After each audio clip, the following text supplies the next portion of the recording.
Hi there, welcome to episode 19 of Attitude Makeover. My guest today is Vidhyaa Reddy. She is the producer and director of Kettles Talent Network, which is a talent and celebrity management agency working exclusively out of southern India. Vidhya takes us through her journey, beginning with her background as a student from the film industry, how she landed a work placement with the legendary Mani Ratnam, and her initial experiences on the set of one of my favorite Tamil movies, Pithamagan, that starred Surya and Vikram. In doing so, she highlights one of the biggest challenges a person can face in a large industry, being the only woman in the sea of men. Throughout the conversation, Vidhya parries details about her external challenges with insights on some of the mistakes she made along the way, laying emphasis on the importance of knowing your own strengths and sticking to them. We get a fabulous first person insight and perspective on the nitty-gritties of conducting shoots in the world of fashion and celebrities. If you're looking for an insider's view into some of the workings of the entertainment industry, look no further than here. I hope you enjoy this conversation.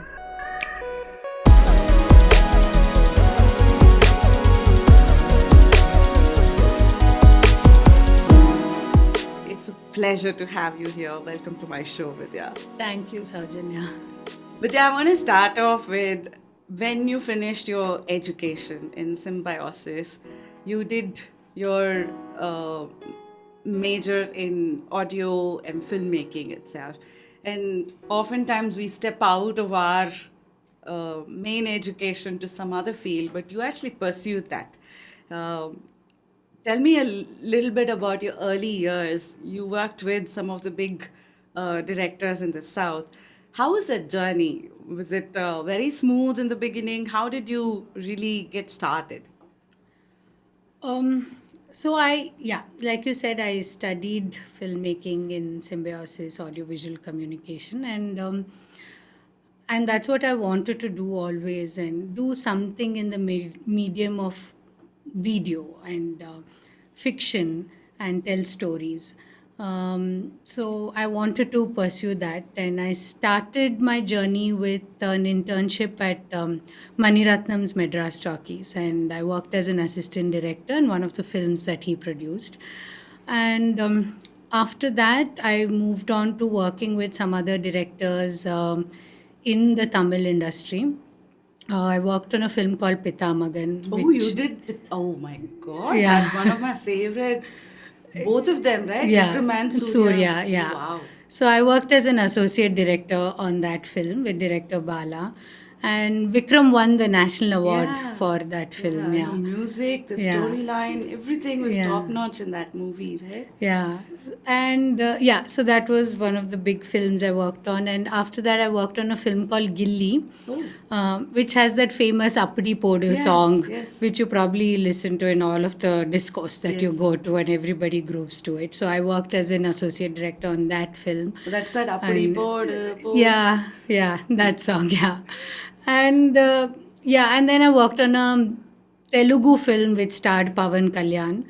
And post that, I came back to Bangalore because I am Bangalorean at heart. And though my mother tongue is Telugu, I feel I'm a Kannadiga, So I wanted to make Kannada films, and whatever content I was making, I wanted to do it in Kannada. So I shifted back to Bangalore. But the times then were very different.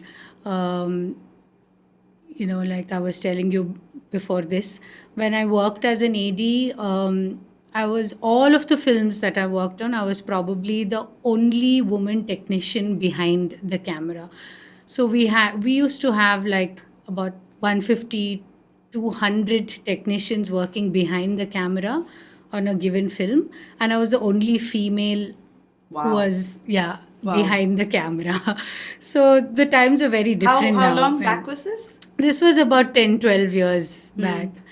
And so people were not used to, in the entertainment industry, particularly in South, they were not used to women behind the camera. Camera. They when you have actors and you have performers, but not women who were technicians. So it was very difficult for people to accept when you said I want to direct a film or I want to make a mainstream film. The Probably they think you will make an arty film which talks about a social message or something like that. But if you want to tell them, no, I will make a mainstream film with song, dance, action, comedy, and all of it, nobody would believe you that a woman can pull that off. So then it was a lot of struggle to convince people, because of which I had to detour into advertising. Advertising was still more open space, and there were a lot of creative people or producers or in the industry you would see a lot more women doing work. So that became an easier journey, and that's how Kettle Studio started from there. That was where you founded Kettle Studio. So Right. it is your baby. Yes, yeah. It is completely your baby. Yeah. What was really interesting, as when we were talking offline, was also how you landed with Mani Ratnam in the beginning itself, right? Can you tell a little more about that? Because it's not like you were studying and Mani Ratnam's that assistant director just landed for you. There was a lot of effort that you went through, put through. So his production house is one of the biggest production houses in the South, and I wanted he's always been one of my favorite filmmakers, and I've loved his films, and I've always wanted to work with him. So when I was still studying in Symbiosis, and when I had this opportunity to do an internship, I didn't want to work anywhere else but with his production house. Though Simbi in Pune was closer to Bombay, and all of my other classmates naturally went to Bombay to work with filmmakers there, I was so sure I want to be in Chennai and do this. But in the South, the entertainment industry then was still very orthodox and traditional, and like I said, they've never seen women behind the camera, and it was not easy for them to accept that there is a college student from Pune who wants to come work with them on a project as an intern. And they were like, we've never had interns. This is Mani Ratnam's production house, and you can't just walk in and do an internship. So I almost followed up for about 4 months continuously from Pune, and those were the times of landlines also. People were not using mobile phones like that, and I would call on their landline every single day and would not give up. And the college would not let me go to Chennai unless I had a letter from the production house saying that they're taking me in, and I never got a letter from them. But I had decided I'm not going to Bombay. So I just packed my bags and landed up in Chennai in their office, and I said, I need to do this internship. I can't go back to college because, I have told them I will only work here, and I need to complete an internship and go back. So pretty much didn't give them a choice but to take me in, and that's how I landed working on one of the films as an AD. But that was for how long was that? Was about 3 to 4 months. And I was then on the Bala project. happened. Yeah. Okay. Post that. Okay. So that's like 5 years in Chennai, and then you came back Right. to really start Kettles over here. Right. How was your initial years setting up a production house? Because you've just come out of college. Are you from a business background, or did you have some mentors? How did you go about really setting up and even advertising agency back then? Agencies, there were Right. bigger agencies, Yeah, right? right. So you're starting from scratch. Tell me, how was that journey? Yeah. So I had no background at all, whether business or advertising for that matter, because all the work I had done was in films, feature films, which is very different from the ad world. Yeah. So, but in Bangalore, I had no choice there. I couldn't do Kannada films, so I had to get into advertising. So everything was from scratch. Like literally, I had to learn every single thing from scratch and try to connect with people, meet people. It's very difficult to meet people also because you're not from that industry, or you've not interned or worked or have any connections. A lot of it was like just sending cold emails and saying, I want to do this and can you please meet me? And so the initial few days was a lot of struggle, and I also didn't know the industry or what goes on. So with every shoot, you just learn and you develop your skills and talent and understand what to do, and it was all from scratch. So, what were some basic skills that, if you were to reflect back into advertising or even into setting up a business of this sort, what are some basic skills that are really required? If you're talking about a role of a producer, as in you're running a production house and a role of a producer, I think three things are very important. One is people management, because on any given shoot, you have anywhere between 50 to 100 people who come in to work on a shoot in different aspects, whether technical or creative or as performers or actors. There are different people, and every project is a new 150 project. people. Yeah, anywhere between 50 to 150, depending on you're doing a still shoot or you're doing film shoot or a video shoot, the crew size expands. So, and each project you land up working with different people depending on the skill sets, what's the requirement of the shoot, what needs to be executed. So, you don't also work with the same people again and again. So, one of the most important things is people management, because there are all kinds of people. Creative people are very different from someone who's very technical or someone who's, business oriented, or a marketing person looks at things differently from how a cameraman looks at things.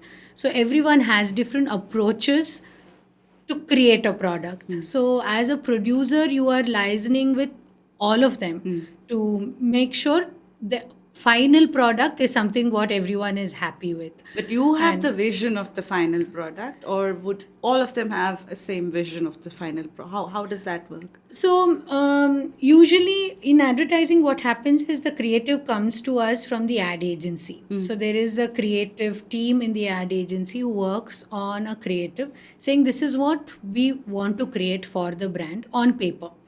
Now the complete execution of that is done by the production house. Now what the production house does is bring together all the talent that is required to realize that creative what you see on paper. So be it the photographer or cameraman, the director, the kind of location, what kind of setting, props, and actors and styling and makeup, and all of that is put together by the producer or the director in case of a video. We work together to execute what is on paper and bring it to life. And also it's collaboration of a lot of creative people. So when, and all of us have different imaginations and we visualize things differently. So to bring everyone on the same page and execute it so it's a successful campaign is something the producer does, essentially. So you, first of all, when you set this up, you also had to establish connections with these ad agencies. Right. How did you go about that? So earlier then, like you said, it was all the really Larger big, ones. large ad agencies. Now there are a lot of boutique agencies, creative shops, right now. But then it was only the bigger agencies, like you have an Ogilvy or a JWT or Mudra. The larger agencies what would do a lot of shoots then. Uh, so getting into the agency, breaking into that circuit and getting work is not easy. In fact, it's only getting tougher and tougher. So one, they're also handling larger accounts, very big brands, like they're probably handling a Sony, or they're handling, even if it's a Dove soap or a Colgate toothpaste. These are big brands, national brands, and they want to ensure that whoever they're giving work to will be able to realize what the client eventually wants or what their vision creatively is. So to build that trust is difficult. So it's not easy to go and break in and do. So you will probably start with smaller shoots, where the risk is not high. And Sometimes it even so happens that you might have land up putting your own money to make sure you get the quality thing, because smaller shoots have lesser budgets and no one's willing to spend more, but they want really good quality. And how do you prove yourself as a newcomer that yes, I can still deliver this? So sometimes you'll end up, Putting your own shelling money. out your own money to make sure that you get a good product. And that is just the process of building a portfolio. So you need to put in that effort or finances so that you, at the end of like a year or two, you have a good portfolio. Then when you can walk into an agency and say, hey, look, I've done all of this work and now give me the bigger shoots, kind of a thing. So initially it is a lot of effort going from your end. So one skill is project management. What are some of the other? So one is that the people management, and second thing is also, as a producer you need to be very also a businessman, because you have to execute the project with the highest quality and still make money budget. for the company and for the team. So to execute projects within the given budget profitably is a game. It's literally a game. So you not only have to be creative to realize the creative vision, but you also have to have the business sense how you're going to control costs and finances and yet deliver and be able to do a profitable project. So that is one side of it, is people management. The other is the whole business sense of getting the game right. That is one of the things. And the third thing that I would say is, for a production house, be it you're a producer or you are a director or whatever role you're playing, it's very important to also be creative. It is important to love what you're creating. It can't be like, I am going to, this is a project I have got and I'm going to make X amount of money from this and I will give them what they want. I think that is not enough, at least today, that you should also be creative and love the final product. What is going to, how can you enhance it? How can you make it better? Or what kind of, resources can you put in to make it better? So, and that constantly thinking creatively and doing something different or better is always required, whether you're producing or directing. So, these three things go hand in hand to make it successful. And it's very difficult to balance everything, because as a creative person, you always want the world. You want the best. You want the best house you can shoot in or best location, and you might not have the budget for it, so you can't let that frustrate you. So the creative side is one aspect and the other aspect is the money side. Balancing both is very difficult, but it has to be done. So What were some early mistakes you made, Vidhya, in this process? For me, I feel that, like I just spoke about balance, but honestly, as a person, I am more of a creative person. My heart lies in creative execution more than being a producer.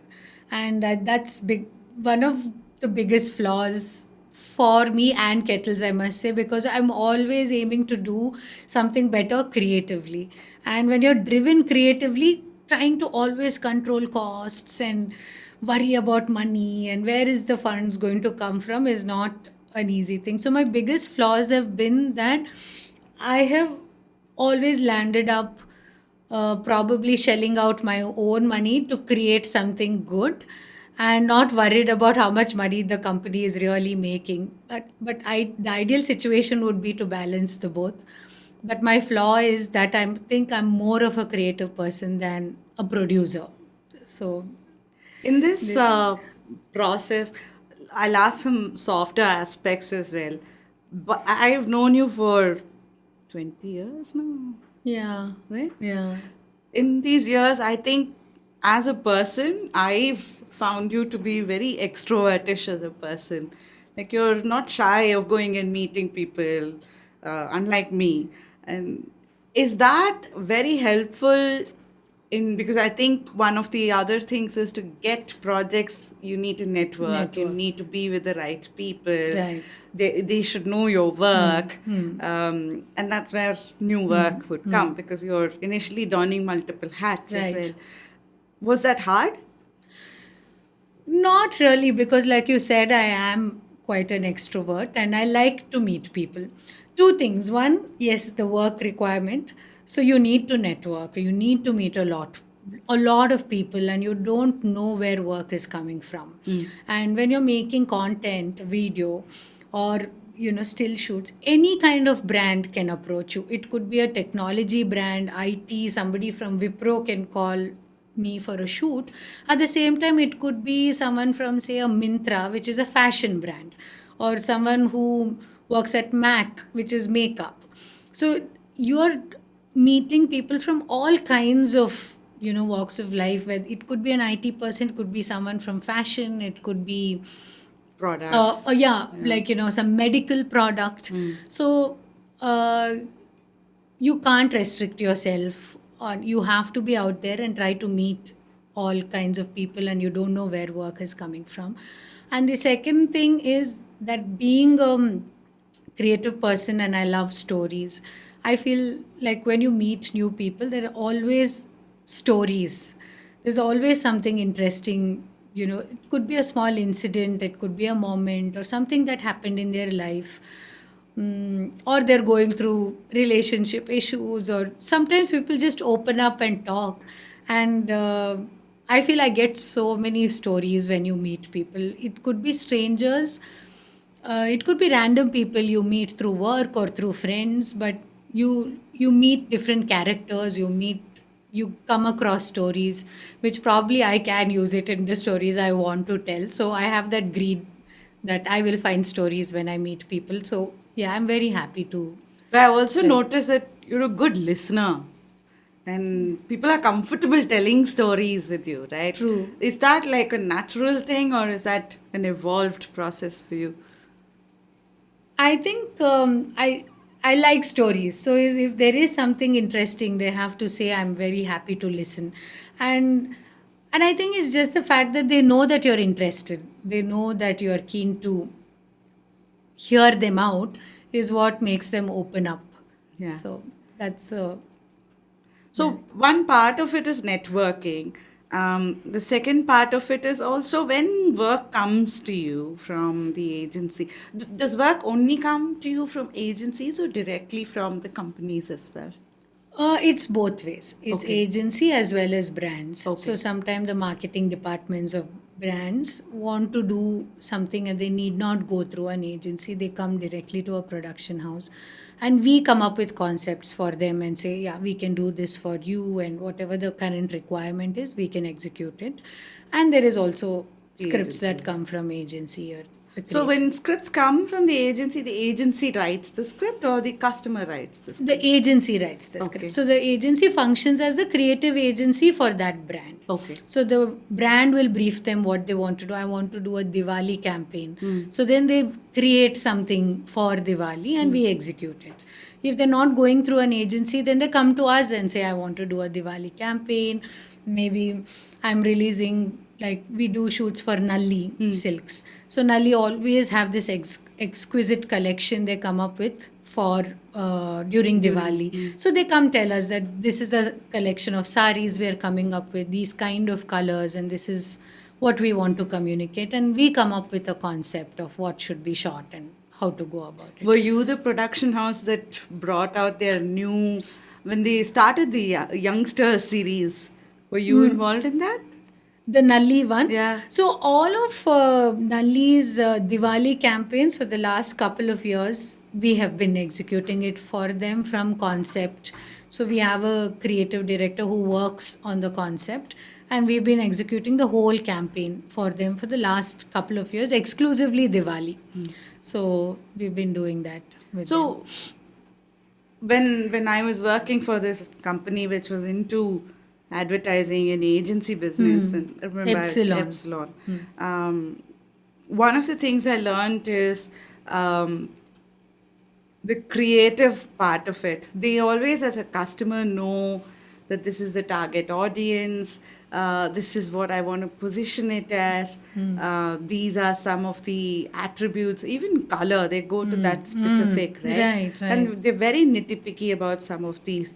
Um, and yet it is a very difficult process because we're talking about very abstract things over here, and it's the imagination. How do you go into the depth of what this imagination is to then identify, okay, here's how the creative looks like, or I'm thinking this way, this is how the set is going to be, or this is the way I'm going to bring out the messaging? How do you go about that?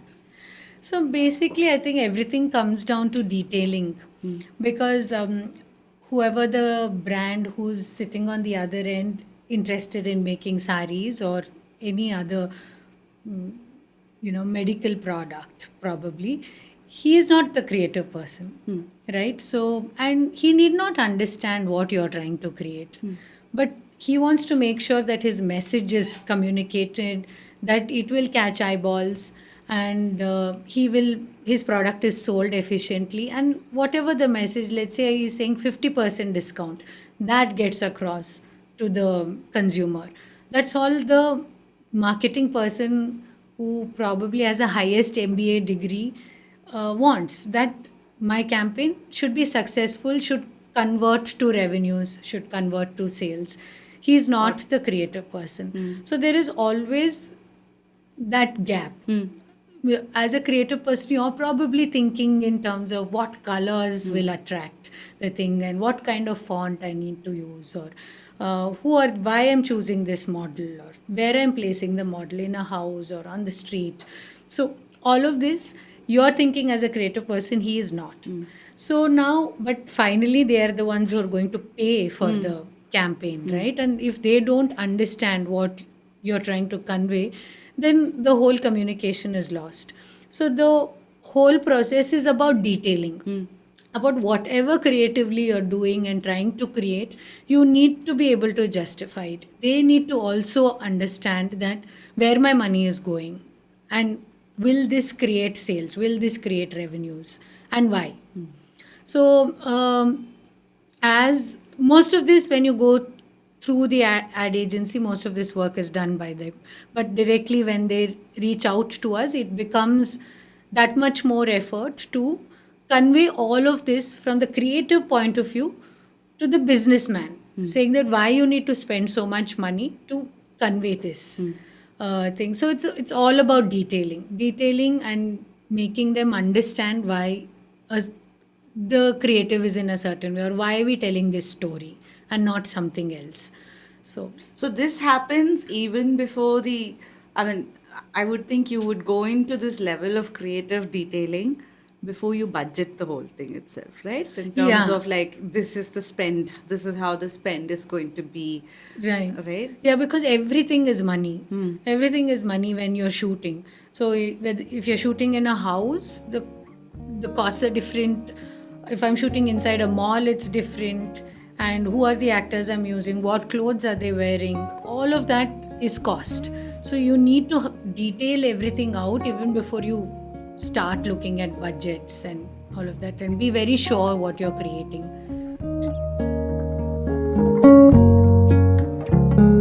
Taking a quick break from our conversation today, I wanted to quickly talk about our collaboration partner, Hubhopper. This podcast was created on Hubhopper Studio. If you wish to start your own podcast for free, please visit www.hubhopperstudio.com. Hubhopper is India's leading podcast creation platform. Start your podcast with Hubhopper Studio and get your voice heard across platforms like Spotify, Gaana, Google Podcasts, Wink Music, and many more. Click on the link in the episode description or visit hubhopperstudio.com. Thank you, Hubhopper, for the collaboration. And now we go back to our conversation. What's the most fanciest one you've done? In terms of Like by the end of it, you just come as, wow, that was pretty cool. shoots, you're saying. Actually, there are quite a few shoots.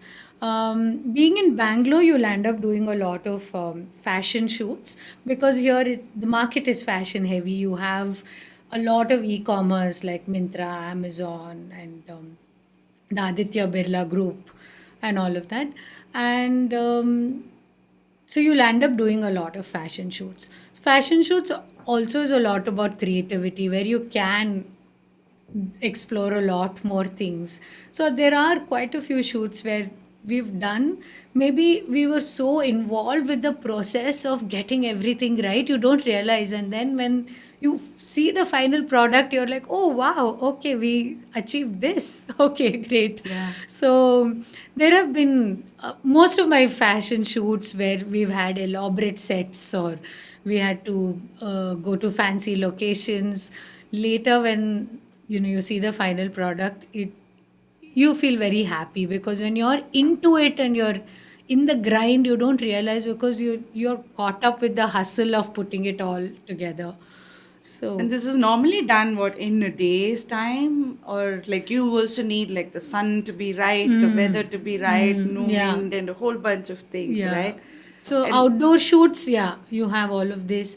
And also angle of the sun because the cameraman's like, oh, this is not the right angle. I can't shoot it like this. So only at a particular time of the day, he will want to shoot that particular thing. So outdoor shoots, we have a lot of restrictions with weather, sun, and where you're shooting. And also generally when you tend to shoot outside, there is a lot of crowd that tends to come in because people are curious. There is a camera or a model or an actor, everyone's curious. So crowd control becomes like a big issue because you don't want anyone else in your frame apart from the actor. yeah. And that's another big factor when you're shooting So you have outdoors. bouncers when you go. Yeah. So Really? when we usually shoot with a celeb, there are always bouncers so that they can control the crowd, or we have people to control crowd. Otherwise, it gets Take really me next difficult. time. I will control the crowd for you. Yeah, sure. You're my bouncer. Yes. Don't go by the looks. I can do a lovely job. Hey. So I want to go back to the setting up itself, right, of the studio. From when you started, and then you had to start looking at expansion. First few sets would be, just a learning process, but then you're starting to scale. Did I'm sure you grew as an individual as well in that process, right? How did you change and how did you go about saying, this is the right time for me to expand now?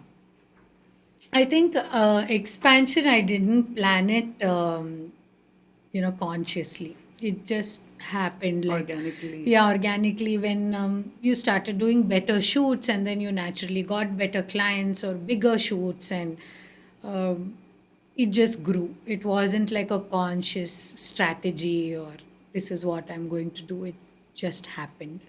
Um, as a person, I feel I've become more patient and yeah, You were even worse before? yeah, because I would when you're dealing with so many people, you just You didn't like my comment? you're just like you know sometimes think I can't take this all. Yeah. It's not, but I feel now I take a lot more. Whether be it attitude from people or just things going wrong Yeah. on set. Yeah. I mean, you plan for days together for that one day of shoot, Yeah. but I don't know, it could suddenly start raining while the weather report says oh it's a bright sunny day, but it just starts raining. And or you've taken location permissions till evening 6 o'clock, but suddenly someone decides no, at 4 o'clock I want to wrap this up and thing. Or there are times when you're working with bigger actors or stars and you need to cater to their needs. So initially I don't think I had that kind of patience or understanding of you know putting up with all of that. I would find it very difficult. Now, with a lot more work, you don't react. As when you're younger, you tend to react to everything. And it's not, reaction is not a solution, Yeah. but your first response is to react to that situation.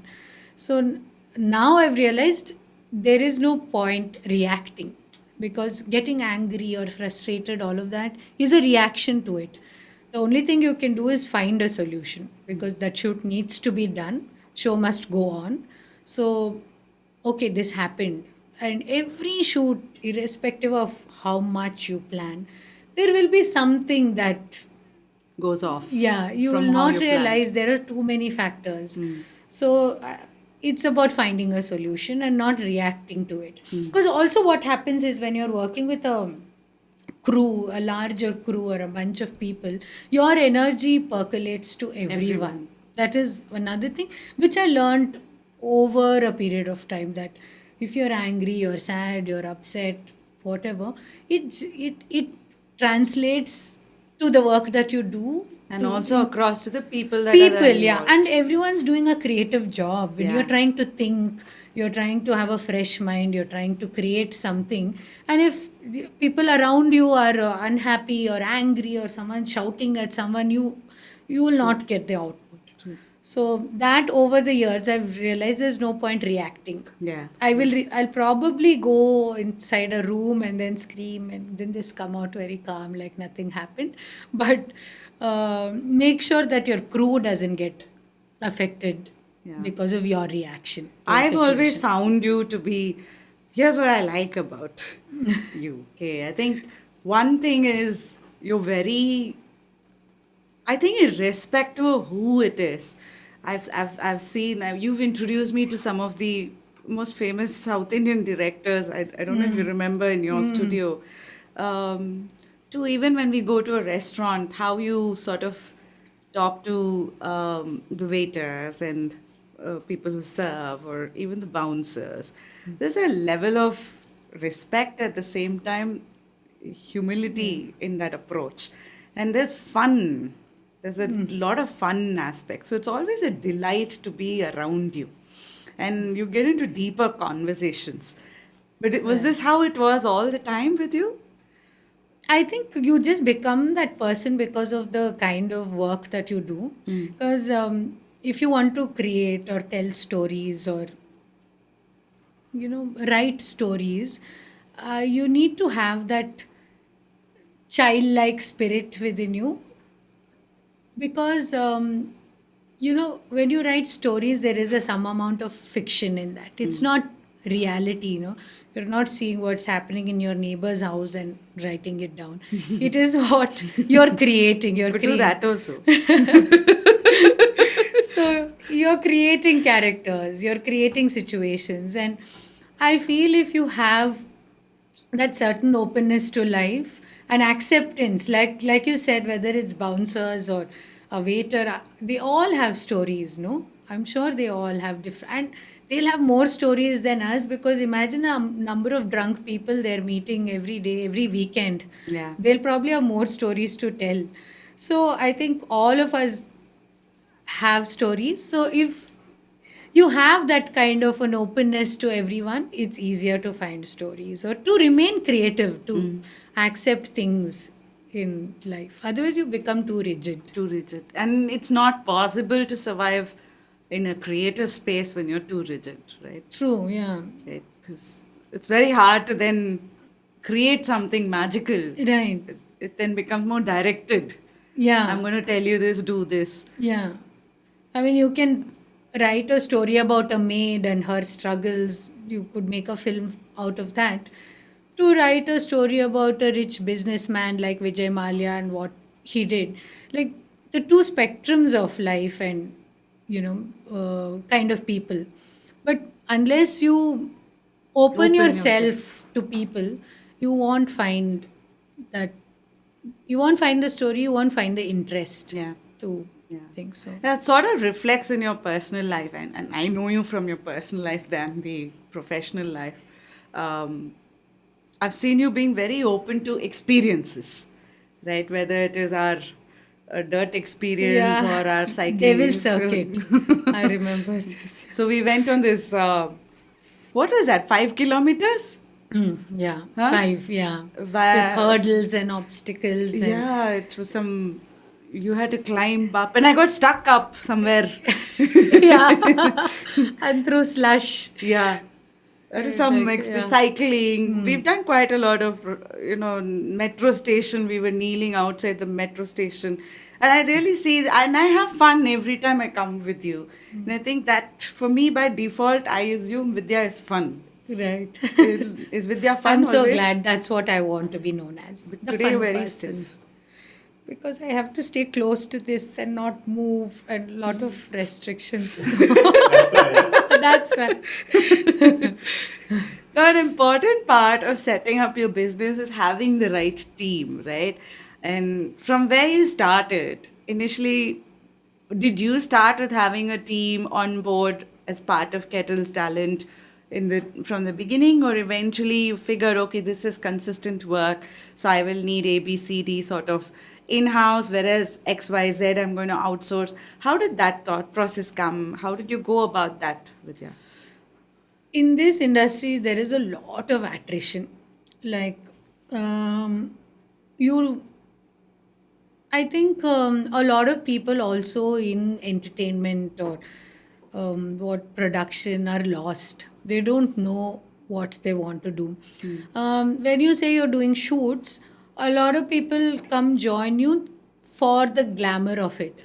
They think, oh, doing a shoot is very glamorous, and I can hang with models and I can travel and eat good food and there are no you're not doing a 9 to 5 job sitting at a desk, so I can it's fun. It's fun. It's fun. It looks fun on the Instagram also, because all of us put stories of Yeah. us having fun and make it look that way. So I've always had problem with having people on board as full-time employees, because they all come with that expectation, and the moment they work on one shoot they realize, man, this is like the dog's work. Like, it is complete hustling from morning till night and very stressful, and managing so many people and doing some unrealistic kind of things. I might say, I want an elephant for this shoot. Go figure out where you'll get the elephant from. Or I want this particular breed of a dog tomorrow. Go find one and make the dog do this. That is your job. So they didn't expect that from you, right? Yeah. Or or the client is asked for a peach sofa which has to be two-seater and it has to be all straight lines with no curves.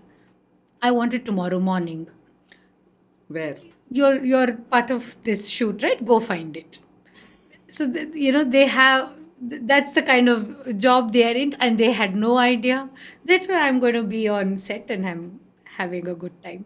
So most of them don't last. They do probably 2 shoots and run away.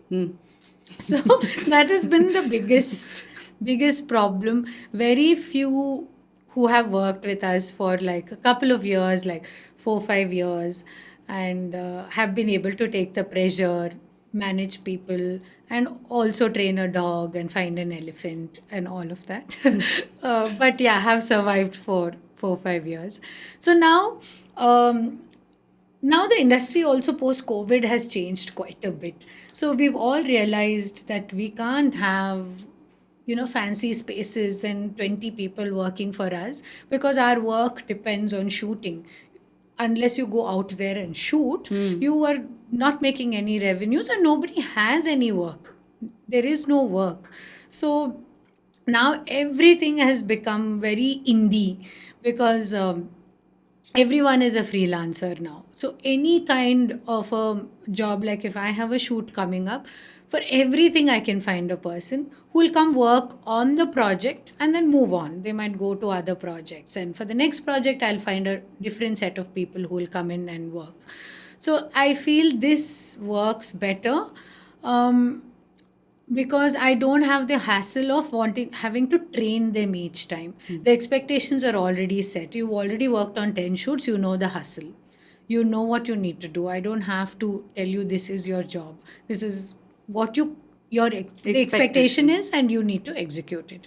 So that way, for this industry, I feel it works great to work with freelancers, to work with independent talent who come on board for a project. So, when you go about, let's say I'm from Myntra, you've done quite a lot of Myntra Right. ads, right? Let's say I'm from Myntra, um, and I've come on the big sale, let's say. Do you have a database of models to technicians to producers, assistant producers, light assistants, everything handy? And because they might be in other shoots as well. One of the things about freelancers is consistency of availability, right? Yeah, that is a challenge, but the industry is growing. There are a lot more people who are coming in to do this job. So earlier we were forced to have full-time employees because that was the problem with freelancers, that I might get them for one project, and the next time I want the same person, they would have moved on to, or all the people who do that particular job are all busy with other shoots and I can't find them. That was a real problem then. But post COVID, now there are a lot more people, and there is no. Also, what happens, one advantage is, like, get to work with more talented people, because what happens for a freelancer is you have to prove yourself time and again. Every project is like a new project for you. Only if you are good at what you're doing, I will call you back again. The moment I realize you're not good at this, I always have another option. I'm not going to call you back. So it becomes very crucial for them to do their best. So that way, you're getting to explore a lot more talent, better talent, and so much more that comes onto the table, different perspectives. So every project is a new project. It's nice. Sometimes you feel that, like, there's no consistency, that you've already set rapport with 10 people on And a next project, time and it's next so one you're different. starting all over again. But there are sometimes we repeat probably the DOP, or we repeat the director of photography, the cameraman in a video. So we probably repeat the DOP, or we repeat the line producer, or repeat art director, all of that, because there is a certain sense of comfort with them already. They know how you work and all of that. But if they're not available, then you're forced to find someone else. So it's working well now because the times are so uncertain. No one knows what's going to happen next, and you'll be forced to sit at home again. So everyone's taking the safe route. A few of your models are also now into movies. So I'm thinking, as you get into a consistent rhythm with a particular company, do they insist on the same models, or are they open to constantly changing? How does that work? Or would the rates just go up and then you have to negotiate? Because you would have set up a benchmark on your rates as well, right? Who will insist, in the sense the brand will want brand. the same model? Not really. See, unless it's like a celebrity, then there are contracts in place. They will sign up the celebrity for a year or 2 years, and they'll repeatedly shoot with the same celebrity. And the costs are all fixed right in the beginning. And even if they go ahead and do a blockbuster, since the contract says you're with us for a year or 2 years, the cost will remain the same. With models, very rarely they insist on the same model. They'd like to have every time fresh people working on the campaign, and rarely that we repeat models for the same brand. And is you started off with, like, 150 50 to 150 people per shoot. I remember when you did the shoot for Kingfisher at home, although the photography session itself was like when the sun is setting, or that Yeah. evening light you were waiting for, Yeah. the whole process started very early in the Yeah. morning, right? Where you're I don't know what you were doing, but you were doing something in the house there. So that's a elaborate process for that 10-minute or right? Yeah. How do you manage that? What happens during that whole period? So Is it so complex? yeah, I mean, everything is pre-production because doing the final shoot is when everything comes together, right? You just have to switch on the camera and shoot it, as in make things happen. But how will all of this come together? Like, if you take a Bollywood film and you have 20 dancers in the background synchronizing their steps and dancing along with the hero and heroine, they have rehearsed for 10 days to get it right. It's not like when the camera switched on, they've all suddenly doing the exact same steps and they know what to do, what is the timing. No, it's there's a whole process of rehearsal which has gone into that, which is similar for any shoot that you do. If I'm creating something. So there are so many aspects. There is this whole art direction where, like, we shot in your house. Now we moved the sofa from a different place. We didn't come and just put the camera and shoot, right? We moved the entire furniture around, I think, and we bought our own drapes and added our own drapes. We got our own side shelves and carpets and everything. So we didn't pretty much use anything that was in your house. The entire setup was brought from outside and I set think in up. all of that, the model was most delightful. Who took off his shirt. Who took off his shirt. So yeah, and also what clothes are the models wearing. So the stylist would have started shopping a week before itself, and those colors that she chooses for the models have to be in line with what the brand wants. Like we did Kingfisher. Now they're predominantly red and black, so you need to use a lot more red in their costumes, but that doesn't mean all of them are wearing red. So there should be a good mix of red and other colors. So she'll start designing that and thinking about that whole frame, who wears what, and all of that almost a week before that. And all of them getting ready, looking great, coming there, and the whole setup, lighting, everything is a process. And each department works to achieve what they need to do. Like setting up your house, the art department worked on it. The cameraman is working on getting his lights right and making sure the lighting is correct. The models are working on making sure they look good, and the stylist is working on them. So there are different departments which go into it to make it happen. So in the back end, how do you sort of collaborate? Is that more on phone calls and pictures, or is that more, what's the model? Because when you come together on that day, is that where you really bring the various pieces and you discover, okay, this is not what I want? No. So there is a lot of pre-production that goes in. All of the departments are briefed according to what you want to achieve. And all It's like the 150 people. like they have department heads. Now, like for example, the art director will head the art department. So he coordinate will decide which what kind of props I'm bringing, what sofa, what carpet, what lights in the background, will I put books in the foreground, all of that depending on what we're planning to shoot.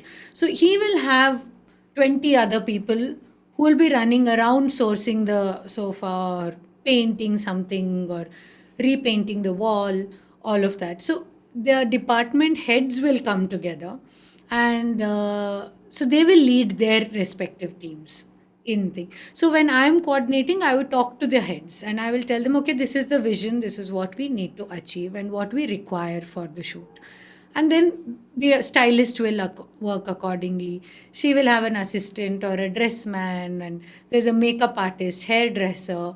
All of them will sit together and decide what kind of styling we're going to do on the models. So each department head will head that team and will instruct their team accordingly to achieve what they need to do. Got it. And eventually moved into video making, right? You made a short story which really won some awards and all. And first talk to me about how did you decide, okay, now let me start with a short story. And you wrote the script and everything yourself, right? Yeah. So how did you go about? Is that during the lockdown you had a Yeah, it was completely during the lockdown out of you boredom. rediscovered yourself? Or I you don't know. Like we were sitting at home for what, 2 months, 3 months, and like I said, we have no job if we are not shooting and we are just sitting at home? home. So, and I thought you're just rusting, you're not putting your brains to use, your creativity to use, physically, mentally, emotionally, you're going nowhere. So that short film we shot during the lockdown actually. So I wanted to just bring together various creative people and do something because we're all in the same boat because none of us are able to work or shoot or do create anything. We are stagnant. So I wanted to put together a bunch of creative people and do something. That was the idea where it came from. And then I wrote the script, and we were still in the middle of lockdown. So I realized that people can't step out and come for the shoot anyway. So a lot of work was done remotely. So since we did it remotely, I decided to collaborate with people from all over the world actually for that. Like my editor was in Bombay. My music director was in Chennai. The person who worked on graphic design, she was in Kolkata. And we also did a song for the film. So the singer was in Canada and she recorded from Canada and sent it to us. And I had another singer who recorded in Bangalore itself. And the sound designer was putting it all together. The music sound was sitting in Chennai. So, since we had to work remotely, I got to collaborate with so many people from across the country, from a singer as sitting well. in Canada and recording it. That's how the short film happened. And in fact, even our cameraman shot it on a Zoom call. He was in Chennai, and we had a camera operator in Bangalore. You had people recording this over Zoom. Yeah. So my DOP for the film was sitting in Chennai, and I had like an operating cameraman who was here who would take instructions from him and move the camera accordingly or do the thing. And he was looking at the whole shoot sitting on a Zoom call, and he shot it over the Zoom call kind of a thing. So, and my editor who was in Bombay, I did all my work with him over Zoom calls. So it was purely like a lockdown film. And we had to literally sneak in the actors to come to the location and be there for shoot because it was that first lockdown where it was all complete and no one really stepped out. It was during that time. So So so you discovered technology, everything, right? Yeah. Because Yeah. it's online and you're Right. doing all of this remotely and going through the guidelines because Yeah. everyday rules are changing here Changing. as well. Wow. Yeah. How was that experience? It That's was- a big pat on the back, right, Vidhya? Yeah, it was fantastic. Like when we started, we didn't know how much we could pull off. I must really thank the team because for everybody, it's the first time, no? Shooting from a remote location while the shoot is happening somewhere else. Yeah. And he is lighting the set and telling you where to put the light and where the camera should be, what should be the movement. All of this on a film camera sitting in Chennai while the shoot is happening in Bangalore. Same thing with the editor where he's showing me footage and I'm telling him where to cut it and what to do, all of that on a Zoom call. I mean, it was a first for all of us. What's the And, award you won? So we won the best film in Venice Film Festival, Lovely. and in the here the Chennai Film Festival we won best film, best director, and best actor. Wow. Yeah, and we also won the Dada Saheb Phalke Special Mention Award for the last Dude, year's I short didn't film. know all Yeah. this. I really didn't know all this. Yeah. Oh, wow. Oh, yeah. Then you're being very modest about all this. It's okay. We have a lot more to do. So you can't sit happy. Okay, I won awards now. Enough. So now are you on a different journey into the OTT space? Yeah, so I think that short film sort of gave me like a good kickstart into direction. And though I directed some ad films and all of that before, it was still in the advertising space. This was like a script written and executed, directed, produced by me. And winning all these awards, of course, was like great encouragement. Yeah, and that And the first time, right, Vidya? yeah, Wow, that really talks about your quality and right. your eye for Yeah. details, everything, right? So it was also nice that though it was just a short film, it was in Kannada, but a lot of industry people, like really big names from the industry, who watched it because someone sent it to them on WhatsApp or happened to see it on YouTube and things like that, have found a way to connect, reach me on Instagram or Facebook. They have found me and said, "Oh, we really enjoyed this film," and they're really big in the industry. They need not do that, but it was very nice how supportive everyone was, and that film was done during lockdown with all the limitations we True. had, that we could achieve that much of quality. Everyone was amazed, and so a lot of industry people said great things, and the media covered it extensively. So that was it was a good thing. So I'm hoping that we tried something, and we really didn't expect to win awards or for it to become successful. We were sitting stagnant at home, and we thought, let's do something. That was the idea. That's it, and it just became a big project at the end of it. And hopefully, not just me. Like, I really hope everyone who worked on that project. There were a lot of newcomers, like the actors in the film are youngsters, who've done just one film, and they just collaborated and came on board and said we will do it even during lockdown, and wearing masks. Like, if you see on a shoot, actors are the only ones who cannot wear a mask. All of us can wear a mask, can be clad in It's like Modi and ppe suits and all of that. They cannot, yeah. and they have to expose themselves. And to in the middle of the first lockdown, when it was so serious, that they trusted and came and said, it's okay, we will, I know we can't wear masks and all of that, but we will still do it. So it was really fantastic that the whole team came together and did that. So I'm hoping, not just for me or the production house, that all of these people who put the effort on that shoot will go places, because they got good recognition. The actor won the best actor award with that. So I'm hoping they all will have good careers I after think that this. speaks a lot about your what you said is the first and the most important skill, which is the people management. Oftentimes we as managers, when there's a recognition, we pat our own backs. But here you're talking about the team and individuals and how they've made this successful. So that's a telltale and a good sign of a great manager. And that's from No, really, experience, right? especially filmmaking, it is all of the technicians coming together and putting the best foot forward.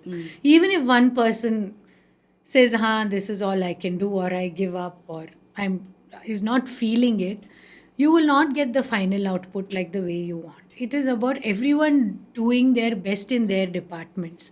And that's what they did in this. Like, it was complete lockdown. Everyone was sitting. We were not even in front of each other. Some of these people I've never met. I've never met them in my lives, or there was the first time I'm talking to them. And they've never seen me. And it was a pure collab, sitting across states and talking on a Zoom call and saying, this is what I want to create, and you need to do this for me. And they also, extending that help and doing it. So it was a great team that came together.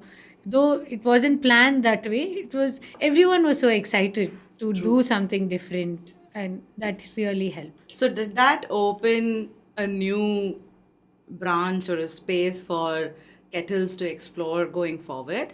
Yeah, so now, after the success of that, we're hoping to slowly do other things apart from advertising.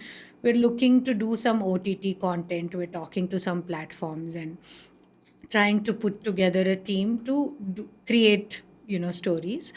and also probably feature films. And that is what I eventually want to do, direct a feature film. And this should open up an avenue to get there. Yeah, Like, yeah. yeah. And do you think that space of OTT has really disrupted the way we, as audience, look at content, look at even short stories, and there's quite a lot of good content coming, whether it's in Amazon Prime or Netflix or even in like Sun and the others, right?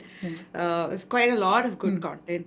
Do you think this is sort of opening avenues for a whole lot, right? Not just your famous directors, but Right. aspiring ones or more creative ones Right. on a low budget Right. even Right. to do something? Is that changing in India? So what OTT has done is like it has like created a platform where you can explore different kind of content. Because earlier film content especially was primarily dictated by theater revenues, because for a producer that is your biggest revenue when you make a film. So you're always dictated by the masses, or who are the people who will pay for the ticket come watch your film, and you will make your content for them because that's your biggest revenue stream. Now with OTT coming in, you no longer have to only worry about a certain set of audience that are going to watch the content. OTT is opened up everywhere, especially for the urban city crowd. I think we all watch a lot more on OTT. I don't know when we last went to a theater and watched a film, right? So, when you're making content for that kind of audience, you have a lot more freedom. You can talk about different kinds of topics, or you can explore a lot more stories without being worried about the business of it. Like, can I tell a story of a woman today without a hero fighting goons, and it's just a story about a woman? You can, because there is an audience for that. I know that probably women living in the cities will relate to that topic.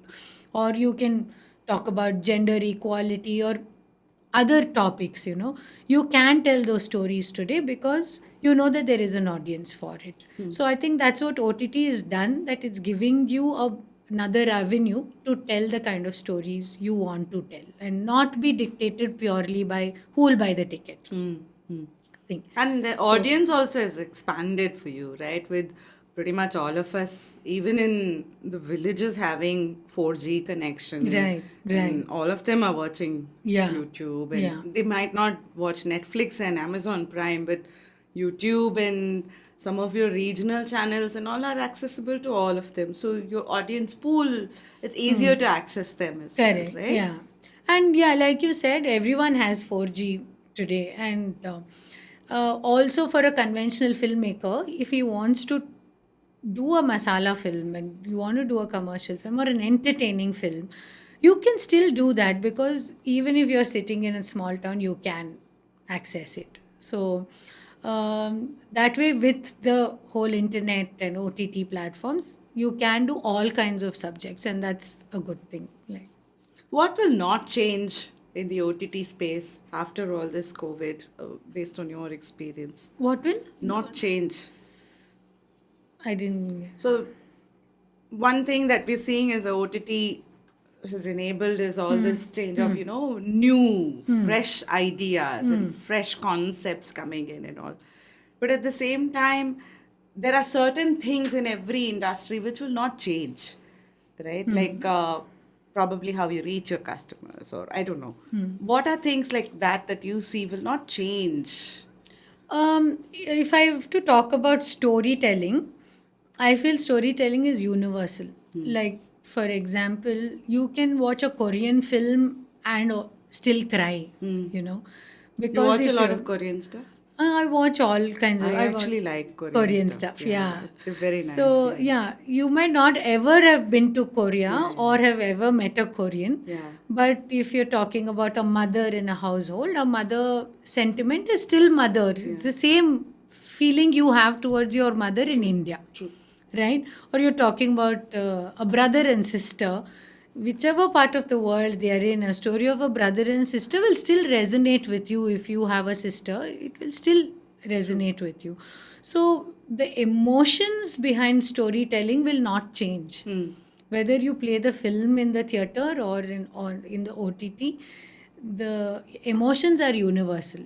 A mother is a mother, your sister is a sister, and whatever story you tell, whether it's based in urban India or rural India, you will still feel the same emotion. So, emotions behind storytelling will not change.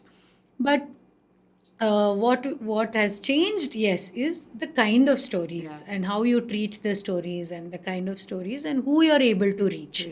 The kind of people you're able to reach. That's the only thing. What are you working on now, if I can? I'm working on a feature film script, which I would like to direct, hopefully soon. And we're also trying to do something for an OTT. It's an anthology project where we're bringing about 5, 6 directors together to direct short stories of about half an hour, 40 minutes, and put it together in an anthology kind of a thing. It's purely for the OTT. One of the stories I'm writing and directing, and a couple of very good directors who will probably be on board to do this. So these two things. So this is you are producing the anthology. You're And- bringing these Yeah, different directors talented. together. Right. Lovely. Is this on platforms like Netflix and Amazon, or? We are still in talks with the platform, so one of them, hopefully. Is accessing these platforms or talking to them and, you know, easier these days, or is it more difficult? It really depends. Like, I think accessibility is there, people can access, but the reception is depending on what you go with. Like, if you go with really a solid content, very good scripts, then they're definitely open to listening to you. And whether that transforms to getting made and going on the OTT, but they're definitely listening to you, which is good. So and also that will push you to make better content. Every time you go there, you need to go with something good. They're expecting high quality, they're expecting better stories, better production. So if you give them the confidence that you can do it, then they're open to it. Yeah. Any final advice for someone who's starting on this journey? Patience. Because everyone looks at I don't know, shoots or showbiz and entertainment thinking it's easy or it's all glam and fun and all of that. Of course there is the fun part. I'm not saying no, it's a lot of fun. We enjoy what we do thoroughly, but it's also a lot of hard work. It's a lot of hard work, it's a lot of hustle, and everything takes A time. lot of precision. Lot of work that goes into it. You have to be meticulous, you have to work hard. So it's not an overnight thing.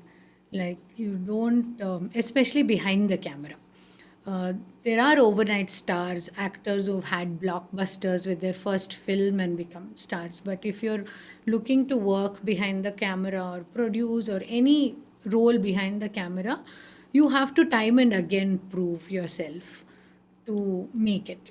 And that requires patience and not giving up easily. Has your family always been supportive? My dad has always been supportive. He's my mother would have loved me to be a doctor, and she can't understand what I'm doing, going for shoots, waking up at 4 a.m. in the morning and coming back at 12 looking like a beggar. Like, what is this work you do? So she can't get it. But I think my dad somewhere saw the creative side of me, and he's always encouraged me to write, create, and so yeah. But they have always been supportive. They've never. I have crazy hours, erratic timings, and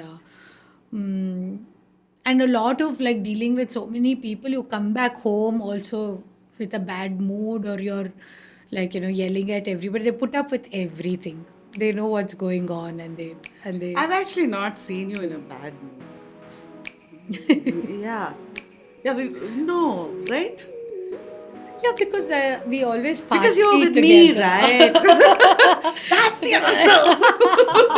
Like fishing for. Yeah, Yeah. Yes, it's you. it's me, yeah, of course. No, Vidhya, thank you so much. It's been a total pleasure having you here. Thank you. And I didn't know I was always hanging out with a celebrity. My so sincere apologies. Like, oh God, this is. I have a lot more to do. A lot more to do. Well, I think you're going to rock it. I really Thank think you. you're going to rock it. Thank you so Thank much. you. It's a total privilege to have I'm happy to be here and be talking to you. you. Thank you.